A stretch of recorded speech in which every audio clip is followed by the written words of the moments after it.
Olá pessoal, tudo bem? Eu sou Rodrigo Polito, jornalista e especialista em comunicação na PSR, e hoje vamos falar sobre sistemas de armazenamento de energia por baterias e como eles podem ser inseridos na rede básica.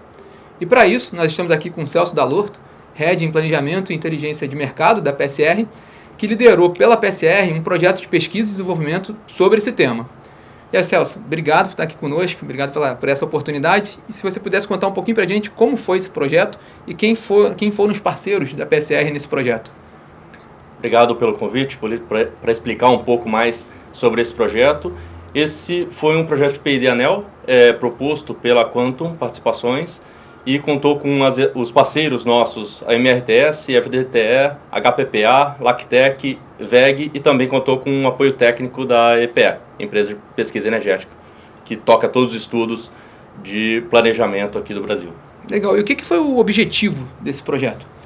Bom, ele foi separado em partes, em etapas. Então, primeiro foi feita toda uma revisão bibliográfica sobre o sistema de armazenamento de energia, todos os serviços que eles podem prestar para os sistemas elétricos, e depois nós selecionamos alguns serviços, então flexibilidade, confiabilidade e resiliência, para estudar um pouco mais a metodologia de valoração desses serviços e depois como realmente a utilização dessa valoração dentro do processo da EPE para avaliar a expansão do sistema e quais são os candidatos para essa expansão. Então, essa metodologia também é muito importante para justamente comparar dois equipamentos no sistema de transmissão e depois a EPE, com base nesses estudos, selecionar a melhor alternativa, seja ela qual for. Um outro ponto importante foi a elaboração do banco de preços. Também foi feita uma proposta, esse projeto fez uma proposta para o banco de preços, justamente para conseguir quantificar ali o custo, desses equipamentos, para a EPE e a ANEEL também poder utilizar dentro dos processos de decisão. Legal, Celso. E esse tema de armazenamento ele é muito quente no setor elétrico hoje em dia, tá em muita discussão. E você pode explicar um pouquinho para a gente quais são os desafios tecnológicos que existem hoje para esse sistema de armazenamento e também as barreiras regulatórias também existentes nesse sentido? Claro, eu acho que não tem muito barreira tecnológica. Então, assim, o sistema de armazenamento, eles são diversos, tem diversos tipos, tamanhos, usos e, obviamente, os melhores serviços que eles podem prestar, e a barreira realmente está mais na regulação e nas formas de remunerar os serviços prestados. É claro que para remunerar precisa quantificar esses serviços e valorar, Então, essas são as principais barreiras, mas em termos tecnológicos, eles podem prover diversos serviços já de imediato. Bacana, Celso. E aí, teve uma etapa importante desse projeto, que foi o desenvolvimento da metodologia, e também a utilização de softwares, para essa finalidade, também pela EPE, pelo ONS, Se você pudesse explicar um pouquinho essa parte mais de metodologia e softwares, e também teve uma capacitação também para a utilização desses equipamentos, dessas ferramentas, Sim, nós utilizamos como ferramenta básica aqui o SDP. E o SDP ele já é licenciado pela EPE e já é utilizado dentro dos estudos internos, da EPE. E uma das solicitações que nos foi feita pela Quantum é justamente deixar essa metodologia implementada e que os decisores consigam usar de fato a metodologia.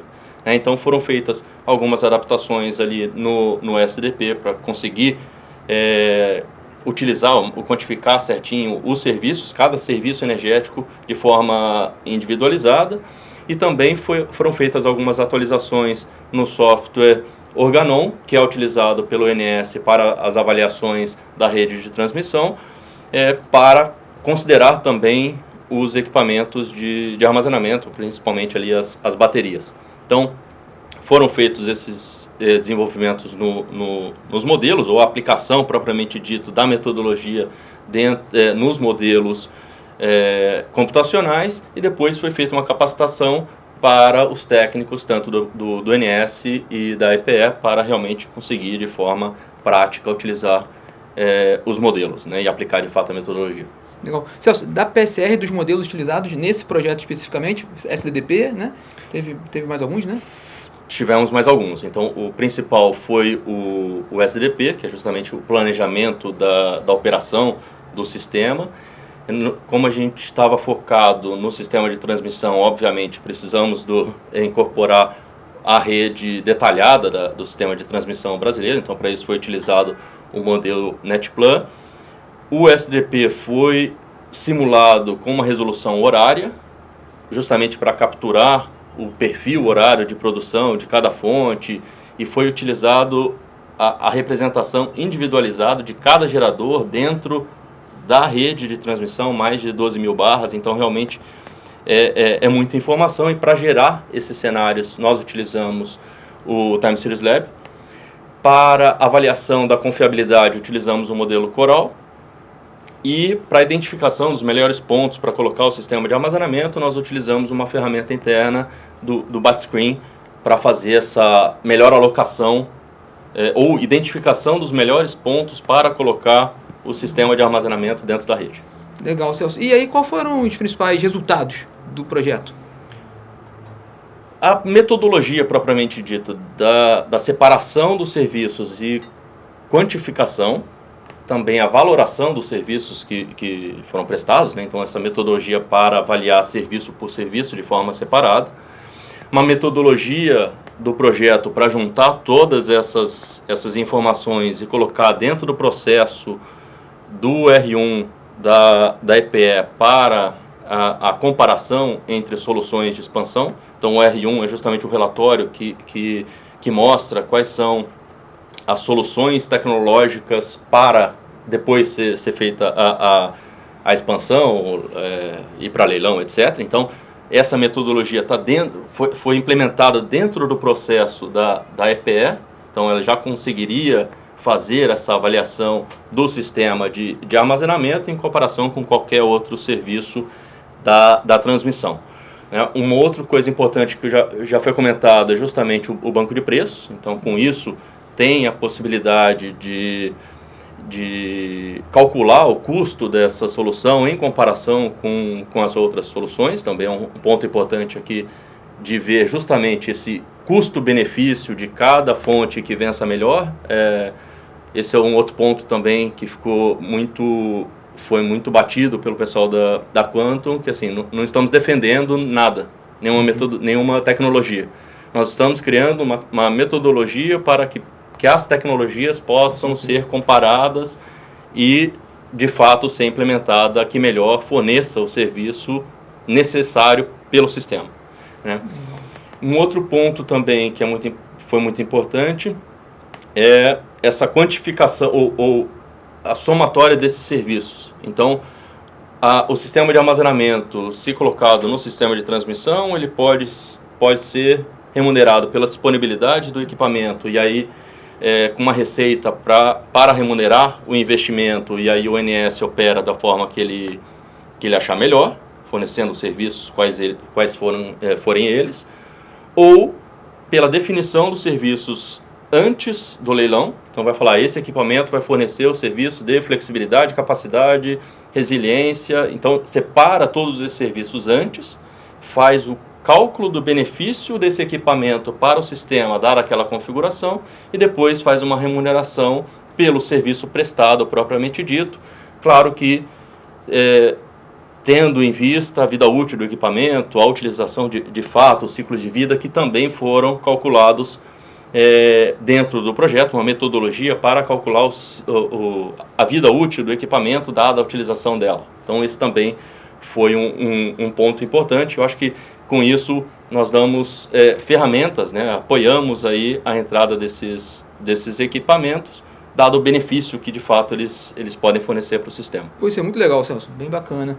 E pensando um pouquinho na forma mais ampla, né, expandindo um pouco mais aqui, quais são os próximos passos para a gente ter essa inserção mesmo, né, de baterias no planejamento, na operação do sistema, indo um pouco mais além, usando aqui, quando que a gente pode ver, né, baterias sendo contratadas mesmo, né?